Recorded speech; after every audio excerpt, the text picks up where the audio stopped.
बिस्मिल्लाहिर्रहमानिर्रहीम। स्टूडेंट्स, उम्मीद करता हूँ कि आप लोग अच्छे से होंगे। सो ये लॉकडाउन के अंदर हमारा पहला लेक्चर है और इससे पहले मैंने आप लोगों को कुछ 4 टॉपिक्स असाइनमेंट्स के लिए दिए थे, तो उनके बारे में हम डिस्कस कर लेंगे। तो अगर कोई उनके अंदर क्यूरीज नहीं है तो वो आप लोग प्रिपेयर कर लेंगे। नेक्स्ट जो हमारा टॉपिक है वो है ट्रांसवर्स वेव। ट्रांसवर्स वेव्स को अच्छे से पढ़ने से पहले मैंने सोचा कि आप लोगों को एक वेव के ऊपर लेक्चर बना दूं, ताकि आप लोगों को वेव के मतलब प्रॉपर अंडरस्टैंडिंग हो। जब तक कि आप लोग वेव के बारे में प्रॉपरली नाउन नहीं है उस वक्त तक आप लोग ट्रांसवर्स वेव को नहीं समझ सकते। कुछ इनके बैकग्राउंड, कुछ इनके फीचर्स, टर्मिनोलॉजीज़ जो भी हैं वो हम लोग पहले यहाँ पर इस लेक्चर के अंदर डिस्कस कर लेंगे अंडर द हेडिंग्स वेव। और फिर जो उनसे हम लोग जो ऑफिशियली उस चैप्टर को हम लोग स्टार्ट कर देंगे। ये आप लोग ऐसे समझ लो कि प्री रिक्विजिट लेक्चर जो है ट्रांसवर्स वेव्स के लिए वो ये है हमारे पास। तो बेसिकली वेव्स उनसे वेव्स हमारे पास प्रोड्यूस होती हैं जब हमारे पास डिस्टर्बेंस होती है। किसी भी मीडियम के अंदर आप लोग जब उसको डिस्टर्ब करते हो तो हमारे पास वेव्स प्रोड्यूस होती है। तो ये वाटर वेव्स भी होती हैं, ये स्ट्रिंग के अंदर भी आप लोग वेव्स प्रोड्यूस करते हो, और साउंड वेव्स जो होती हैं ये हम देखते हैं किस किस तरह की वेव्स होती हैं और ये कैसे प्रोड्यूस होती हैं, इनके डिस्टर्बेंस कौन करता है, और मीडियम जिसमें से ये प्रोपोगेट करती हैं वो क्या क्या चीज़ें होती हैं। तो बेसिकली जो वेव्स होती हैं वो हमारे पास दो तरह की चीज़ों को एक जगह से दूसरी जगह ट्रांसफ़र कर रही होती है। एक तो एनर्जी को ट्रांसफ़र कर रही होती है और दूसरी हमारे पास इंफॉर्मेशन को ट्रांसफ़र कर रही होती है।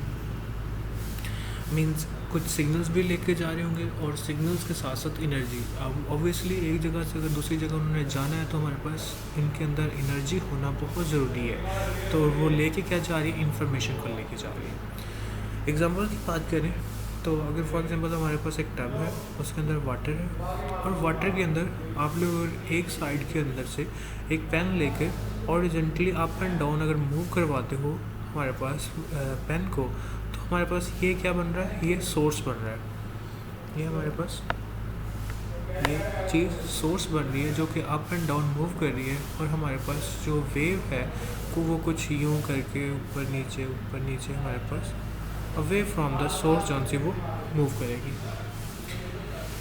अब यहाँ से हमने देखा कि जो वेव होती है वो हमेशा अवे फ्रॉम द सोर्स जो इसको प्रोड्यूस कर रहा है उससे अवे मूव करेगी, और जो स्टेकल है उसके अंदर उससे गुजरेगी और एंड पे बाउंड्री पे जाके हिट कर देगी। अब वेव की वजह से ये जो हमारे पास ये पार्टिकल पड़ा हुआ है, ये मैंने ले लेते हैं कि हमारे पास एक कोई भी एक टैब है, ये हमारे पास ये एक कॉर्क है। कॉर्क आप लोग समझते हो कि जो पुरानी विस्की की बोटल्स होती थी उनके ऊपर जो लकड़ी का ढक्कन लगा होता है उसको कॉर्क बोलते हैं। तो ये हमारे पास कॉर्क है। तो ये जौन सा है, ये कॉर्क जौन सा ऊपर और नीचे मूव करेगा, ना कि आगे की तरफ मूव करेगा। मींस ये ऑसिलेट करेगा अपनी जगह पर ये आगे की तरफ मूव नहीं करेगा। तो ऑसिलेशंस भी होती हैं, वो भी अदर फॉर्म ऑफ वेव्स होती हैं, क्योंकि हमारा टॉपिक है वेव्स एंड ऑसिलेशंस, तो ये आपस में इंटरलिंक्ड है। यहाँ से हमने दो चीज़ें देखी कि हमारे पास जो सोर्स या वेव मूव कर रही हैं वेव्स, और हमारे पास जो अगर पार्टिकल उसके वेव्स के अंदर आता है तो वो हमारे पास वो अलोंग मूव नहीं करता, अप एंड डाउन मूव करता है, और वेव वहाँ पर साइकिल से जाके हिट कर जाती है। नेक्स्ट टाइप की बात करें तो जो वेव्स की दो टाइप्स होती हैं, एक वो जो मैकेनिकल वेव्स और दूसरी हमारे पास इलेक्ट्रोमैग्नेटिक वेव्स। मैकेनिकल वेव्स वो वाली वेव्स होती हैं जिनको मीडियम चाहिए होता है फॉर देयर प्रोपोगेशन। इनको मीडियम चाहिए है for their propagation from one place to another place, while the electromagnetic waves don't need any medium for their propagation। Means अगर फ्री स्पेस भी होगी तो उसमें से गुजर जाएंगी, वैक्यूम होगा तो वहाँ से भी गुजर जाएंगी, अगर मीडियम होगा तो फिर भी गुजर जाएंगी। मीन इलेक्ट्रोमैग्नेटिक को बेसिकली जो इनका मीडियम की ज़रूरत नहीं होती। मैकेनिकल वेव्स की बात करें तो मैंने बताया इनको मीडियम की ज़रूरत होती है, और इनको जौन सी है जो इलेक्ट्रोमैग्नेटिक वेव्स होती है इनको मीडियम की ज़रूरत नहीं होती। मैकेनिकल वेव्स की हमारे पास वाटर वेव्स और साउंड वेव्स हैं। जो अभी हमने देखा कि वाटर होगा तो ये वेव्स प्रोपोगेट करेंगी, और इसी तरह साउंड है, साउंड के अंदर एयर है, अगर एयर हमारे पास होगी तो ये साउंड जो सा प्रोपोगेट करेगा। अभी कल ही आप लोगों का फिज़िक्स का हुआ है लेक्चरर के लिए टेस्ट, तो फिज़िक्स के अंदर ये एमसीक्यूज़ आया हुआ था कि जो स्पीड ऑफ साउंड है वो बच्चों एयर के अंदर ज़्यादा तेज़ी से मूव करेगी या मेटल्स के अंदर सबसे ज़्यादा तेज़ी, सॉलिड्स के अंदर ज़्यादा तेज़ी से मूव करेगी। तो इट्स अप टू यू, इसको फाइंड करो और मुझे लॉजिक बताना। जो हमारा जूम की मीटिंग अगर ना पता चले तो फिर मुझसे पूछ लेना। आखिर बच्चों जी, इलेक्ट्रोमैग्नेटिक वेव्स है। इलेक्ट्रोमैग्नेटिक वेव्स के हमारे पास तीन टाइप जो एग्जांपल्स है वो मैंने यहाँ पर 3 कोट किए हैं। हमारे पास रेडियो वेव्स, टेलीविज़न वेव्स और लाइट वेव्स और ये सारी हमारे पास जो वेव्स होती हैं बच्चों, इनको इलेक्ट्रोमैग्नेटिक वेव बोलते हैं। ये इलेक्ट्रिसिटी और मैग्नेटिक वेव्स आपस में अपोजिटली मूव करते हैं और हमारे पास ये प्रोपोगेट करती रहती हैं और इनको कोई मीडियम नहीं चाहिए होता। ये लॉन्ग ट्रैवल के लिए, सेटेलाइट कम्युनिकेशन के लिए यूज़ करते हैं ताकि ये जब निकलती हैं एटमॉस्फेयर के लेयर्स के साथ टकरा के जो उनसे इनकी एनर्जी वेस्ट ना हो और ये प्रोपोगेट करती जाए। देन हमारे पास आ जाता है flavours of mechanical waves. Mechanical wave क्योंकि हमारा जो बेसिकली टॉपिक है वो हमारे पास ट्रांसवर्स वेव है, तो आहिस्ता आहिस्ता हम लोग जो बेस को हमारे पास करते करते हम लोग फाइनली जो है वो हम लोग मूव करेंगे, ट्रांसवर्स वेव की तरफ मूव करेंगे।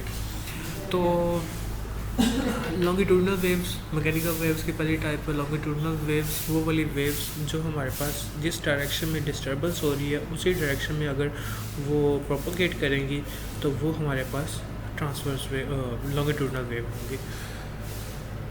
Means along the direction of propagation. अगर आप लोग डिस्टर्बेंस कर रहे हो इस डायरेक्शन के अंदर और आप लोगों की वेव जो सी है वो भी इसी डायरेक्शन में प्रोपोगेट कर रही है, तो फिर आप लोगों के पास जो होगा वेव की टाइप होगी वो हमारे पास लॉन्गिट्यूडनल वेव होगी। The wave in which the disturbance and the propagation are along the same direction are known as longitudinal wave. अब ये बच्चों वेव्स प्रोपोगेट कैसे करती हैं कि जब आप लोग स्प्रिंग को यूं बैक एंड फोर्थ मूव करवाया तो हमारे पास क्या होगा, ये आपने for example back and fourth move करवाया है तो हमारे पास ये कुछ जगह पर कंप्रेशन बन रहा है और ये हमारे पास रेयर फ्रैक्शन, फिर कंप्रेशन और फिर रेयर फ्रैक्शन। ये कंप्रेशन और रेयर फ्रैक्शन आप समझ सकते हो जब आप लोग स्प्रिंग को प्रैक्टिकली करोगे तो कंप्रेशन वो की जगह होती है जहाँ पर आप लोगों के पास स्प्रिंग के जो व्हील हैं वो आप लोगों के पास करीब करीब होंगे तो वो हमारे पास कंप्रेशन, और जहाँ पर वो व्हील्स दूर दूर होते हैं तो वो हमारे पास रेयर फ्रैक्शन होती है। मीन्स आप इसको डिफाइन कर सकते हो in longitudinal waves where the particle of the medium are close to each other known as compression, while the longitudinal wave the place where the particle of the medium far apart to each other are known as rarefaction. तो ये compression और rare fraction बनाते हुए ही हमारे पास एक जगह से दूसरी जगह प्रोपोगेट करती हैं। और फिर हमने स्प्रिंग की बात करी, जो साउंड वेव होती हैं वो भी बिल्कुल इसी तरह हमारे पास जब आप बोलते हो तो आप लोगों की एनर्जी जो कि एयर मालिक्यूल आपके माउथ के बिल्कुल करीब होते हैं वो कंप्रेस हो जाते हैं, बाकी रिफ्लेक्टेड होते हैं, वो कंप्रेस बाद में अपनी एनर्जी आगे ट्रांसफ़र कर देते हैं, वो कंप्रेस हो जाते हैं और अगले वाले रिफ्लेक्टेड रहते हैं। इस तरह कंप्रेशन और रेयर फ्रैक्शन बनाते हुए ये जो चीज़ प्रोपोगेट करती जाती है। आगे आ जाता है बच्चों ट्रांसवर्स वेव। ट्रांसवर्स वेव भी मैकेनिकल वेव की टाइप है। मैकेनिकल वेव वो वाले वेव्स होती हैं जिनके अंदर आप लोगों को मीडियम चाहिए होता है उनकी प्रोपोगेशन के लिए, तो वो हम देखते हैं वो हम लोग कैसे ट्रैवल करती है। तो ये फॉर एग्जांपल हमारे पास एक स्ट्रिंग है जो कि एक वॉल के साथ हमने अटैच की हुई है। अगर बच्चों मैं इसको यहाँ से पकड़ के और ऊपर नीचे मूव करवाता हूँ, अप एंड डाउन मूव करवाता हूँ, तो ये हमारे पास कुछ इस तरह की जो वेव है वो इसके अंदर ट्रैवल करना स्टार्ट कर देगी। अब बच्चों ये जो हमारे पास अपर पोजीशन है जो कि हमारे पास मेन पोजीशन फॉर एग्जांपल ये वाली बन रही है, ये मेन पोजीशन से कुछ ऊपर पॉइंट्स हैं, कुछ नीचे पॉइंट्स हैं, कुछ ऊपर हैं, कुछ नीचे हैं। जो वो वाले पॉइंट जो हमारे पास अबव द मेन पोजीशन होते हैं उनको आप लोग क्रस्ट बोलते हो, और वो वाले पॉइंट जो हमारे पास बिलो द मेन पोजीशन होते हैं वो हमको आप लोग ट्रफ बोलते हो। ठीक, तो crest the particle of the medium which are above the mean position are known as crest and the particle of the medium which are below the mean position known as trough. अब बात करें basic terminologies की, तो basic terms ये आप लोग इनसे वाकिफ़ हो, पर मैंने समझा कि आप लोगों को दोबारा फिर से इसको रिवाइज़ करवा दूँ तो कि बेसिकली जो आप लोग इसके अंदर कंसेप्ट है वो आप लोग को समझ आ जाए। जो बेसिक टर्म है उसके अंदर सबसे पहले है टाइम पीरियड। टाइम पीरियड वो होता है जिसके अंदर आप लोगों के पास एक वेव जौन सी कंप्लीट होती है तो वो जितना टाइम रिक्वायर्ड करती है वो उसका टाइम पीरियड कहलाता है। और जो एक्स एक्सिस होता है उसके ऊपर टाइम चल रहा होता है। हमारे पास टाइम, ये वाला टाइम और ये जो टाइम पीरियड है इसको आपस में कंफ्यूज नहीं करना। क्यों बच्चों? हमारे पास ये जो टाइम है, ये वाला टाइम आप लोगों के पास सिर्फ एक्सिस के ऊपर चल रहा होगा। फॉर एग्जांपल ये वाला एक्सिस यहाँ से लेकर यहाँ तक वन एक्सिस टाइम है, एक्स एक्सिस दे रहा है, पर इसके अंदर हमारी वेव जौन सी वो कितनी कंप्लीट हो रही है? 2 वेव्स प्रोड्यूस हो रही हैं। तो हमारे पास हमने टाइम पीरियड क्या कहा? Number of waves completed in 1 second. तो ये एक वेव के अंदर हमारे पास कितनी प्रोड्यूस हो रही है? 1 सेकंड के अंदर 2 वेव्स प्रोड्यूस हो रही हैं। तो एक के ऊपर कितना डिवाइड हो जाएगा? हाफ सेकंड में, यानी कि ये वाली वेव प्रोड्यूस हो रही है और हाफ सेकंड में ये वाली हो रही है। तो इसका टाइम पीरियड हाफ होगा और इसका हाफ होगा और दोनों मिला के एक्स एक्सिस के ऊपर 1 सेकंड बना रहे हैं। इसी को दोबारा फिर देखते हैं। अगर फॉर एग्जाम्पल यहाँ से लेकर यहाँ तक हमारे पास 1 सेकंड है, यहाँ पर यहाँ तक 1 सेकंड है, तो यहाँ तक हमने देखना है कि वेव्स कितनी प्रोड्यूस हो रही हैं। ये 1, 2 और भी 3 वेव्स प्रोड्यूस हो रही हैं। अब हमने टाइम पीरियड को डिफाइन किया कि 1 सेकंड के अंदर कितनी वेव्स प्रोड्यूस हो रही होती हैं। तो 1 सेकंड के अंदर देखा जाए तो हमारे पास 3 वेव्स प्रोड्यूस हो रही हैं। तो हम देखते हैं कि जी फिर ये वाली एक वेव जोन सी ये कितना टाइम ले रही है, तो हम लोग 3 के ऊपर डिवाइड कर देंगे। तो 1/3 ये ले रही होगी और ये 1/3 ये ले रही होगी और 1/3 ये ले रही होगी। यानी कि इन तीनों को ऐड करोगे तो फिर हमारे पास 1 सेकंड का इसका टाइम पीरियड क्या होगा? 1/3। फ्रीक्वेंसी बच्चों अगेन उसी कंसेप्ट के साथ नंबर ऑफ साइकिल पर सेकंड, 1 सेकंड के अंदर आप लोगों के पास कितने साइकिल्स कंप्लीट हो रहे हैं वो आप लोगों के पास टाइम पीरियड है। अगर आप लोग फ्रीक्वेंसी है, अगर आप लोग सिंपली आपको पता चल गया कि इसका टाइम पीरियड क्या है तो फ्रीक्वेंसी आप निकाल लो, क्योंकि ये इसका रेसिप्रोकल होता है। जो फ्रीक्वेंसी है वो हमारे पास होती है 1/t। तो ये आप लोग बेसिकली निकाल लोगे।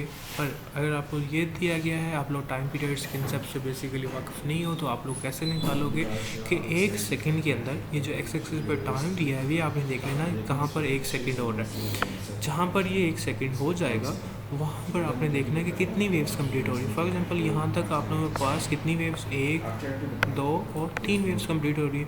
तो इसकी फ्रीक्वेंसी क्या होगी बच्चों? नंबर ऑफ साइकिल्स पर सेकंड। तो 1 सेकंड के अंदर कितनी वेव्स प्रोड्यूस हो रही हैं? 3। तो इसकी फ्रीक्वेंसी कितनी होगी? 3। और इसका यूनिट बच्चों पर सेकंड, 1/सेकंड, या इसको दूसरा हर्ट्ज बोलते हो आप लोग।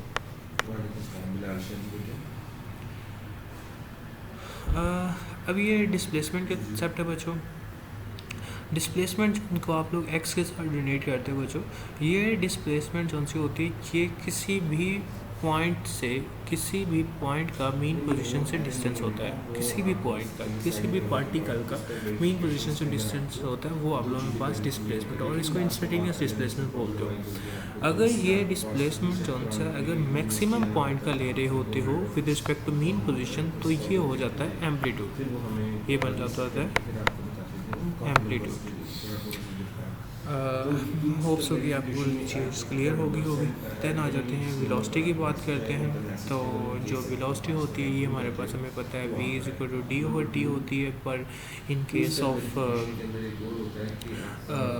वेव्स के अंदर जो डिस्प्लेसमेंट होता है बच्चों वो हमारे पास x नहीं होता, वो हमारे पास क्या होता है? वेव लेंथ होता है। वेव लेंथ होता है जो कंजेक्टिव क्रस्ट या ट्रफ के दरमियान डिस्टेंस या कंप्रेशन और रिफ्रैक्शन के दरमियान डिस्टेंस।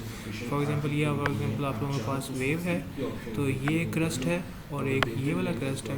लेट मी चेंज पहले एक फॉर एग्जांपल ये वाला क्रस्ट है और एक ये वाला पॉइंट है। अगर इन दोनों के दरमियान जो आप लोग डिस्टेंस लोगे तो वो हमारे पास लैम्डा कहलाएगा। ये क्रस्ट और क्रस्ट के दरमियान, इसी तरह ट्रफ और ट्रफ के दरमियान टू कंजेक्टिव होने चाहिए या के बाद दीगरे होने चाहिए। उन दोनों के दरमियान जो डिस्टेंस होता है वो लैम्डा कहलाता होता है। तो वे अगर मैं और टाइम पीरियड आप लोगों को पता ये चेंज होता है टाइम पीरियड के अंदर। टी जो सा ये टाइम पीरियड के अंदर चेंज हो जाएगा, तो मैं यहाँ पर रिप्लेस कर देता हूँ और इसको मैं यूँ भी लिख सकता हूँ को लैम्डा को पहले लिखना और टी को बाद में लिख लूँ। तो ये मैं पता फ्रीक्वेंसी, तो v=f लैम्डा ये वेव्स है। ये बोथ इलेक्ट्रोमैग्नेटिक और मैकेनिकल वेव्स दोनों के लिए इम्प्लीमेंट हो सकता होता है और इसका यूनिट मीटर पर सेकेंड्स के अंदर होते हैं। जी, होप्स हो कि आप लोगों को समझ आ गई होगी इस लेक्चर की। अगर फिर भी कोई क्यूरियस हो तो हम लोग उस मीटिंग में डिस्कस कर लेंगे और नेक्स्ट लेक्चर में हम लोग ट्रांसवर्स वेव को ऑफिशियली स्टार्ट करेंगे। और मैं आप लोगों को पेपर पैटर्न भी बताऊंगा कि किस तरह फिर हम उस कोर्स को लेके चलेंगे। तब तक अपना ख्याल रखिएगा बच्चों। अल्लाह हाफिज़।